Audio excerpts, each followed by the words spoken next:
ওকে ডান ডান ডান ওকে ওকে ওকে দেন ভাই ওকে হ্যাঁ প্লিজ ঠিক আছে। আপনারা জানেন আমাদের চৌকা এবং কিরণগঞ্জ দুইটা বিজিবি ক্যাম্পের মাঝামাঝি স্থানে 177-এর 3S বরাবর এখানে আমাদের বাংলাদেশি কিছু আম গাছ ছিল। তো ভারতের নাগরিকরা আমাদের এই বাংলাদেশি আম গাছ কাটাকে নিয়ে একটা ভারতীয় নাগরিক এবং বাংলাদেশের নাগরিকের মধ্যে একটা উত্তেজনার পরিস্থিতি সৃষ্টি হয়। সেই ক্ষেত্রে দুই পক্ষ বাংলাদেশ সাইড এবং ভারতের সাইডে দুই পক্ষ জনগণ যার যার দেশের জন্য সবাই শূন্য লাইন বরাবর সবাই দাঁড়িয়ে যায়। তো এই ব্যাপারে আমরা বিজিবির সাথে সাথে আমাদের বিজিবির জনবল বৃদ্ধি করেছি। আমরা অফিসাররা নিজেরাই গ্রাউন্ডে এসেছি। এসে আপনারা দেখেছেন যে 4:10 আমাদের বিজিবি ব্যাটালিয়ন কমান্ডার পর্যায়ে বিএসএফ এর কমান্ডেন্ট এসেছিল। আমাদের কমান্ডেন্ট পর্যায়ে একটা ফ্ল্যাগ মিটিং হয়েছে এবং বিএসএফ এর পক্ষ থেকে দুঃখ প্রকাশ করা হয়েছে যে গাছগুলি কাটা হয়েছে এটা অন্যায় হয়েছে এবং তাদের পক্ষ থেকে তারা এটা ব্যবস্থা নেবে।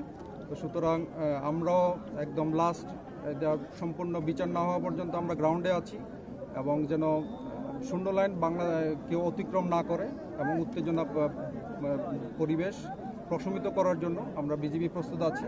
পাশাপাশি আমাদের বিজিবির পাশে আমাদের বাংলাদেশি জনগণ, আমাদের দেশপ্রেমিক জনগণ আমাদের সাথে আছে এবং আমাদের জনগণ আমাদের যেটা নিশ্চয়তা করলো ভবিষ্যতেও আমাদের থাকবে। সুতরাং আপনাদের মাধ্যমে আমি রিকোয়েস্ট করতে চাই বর্তমানে শূন্য লাইন বরাবর আমাদের জনগণকে দূরে সরে আসার জন্য বিজিবি আমরা দিনরাত প্রস্তুত আছি। আমরা ইনশাল্লাহ যে কোনো পরিস্থিতি আমাদের বিজিবির কন্ট্রোলে আছে। ধন্যবাদ। আর একটা বিষয় জানতে চাচ্ছিলাম, কয়েকজন আহত হয়েছে এবং ওই পক্ষ থেকে বোমা নিক্ষেপ করা হয়েছে বেশ কিছু, এই বিষয়ে বিজিবি সদস্য আহত হয়েছে না, এটা হচ্ছে আমাদের মব কন্ট্রোল করার জন্য। আমাদের তেমন উল্লেখযোগ্য আহত হওয়ার কোনো পরিসংখ্যান নাই। তো বিএসএফ এর পক্ষ থেকে আহত বা নিহত হয়েছে কিনা আমরা এটা এখনো জানতে পারি নাই। তবে আমরা এটা বিভিন্ন মব কন্ট্রোল করার জন্য ওরা সাউন্ড গ্রেনেড নিক্ষেপ করেছে, যেটা ওরা ইন্টারন্যাশনাল আইন যেটা আছে এটা ভঙ্গ করেছে।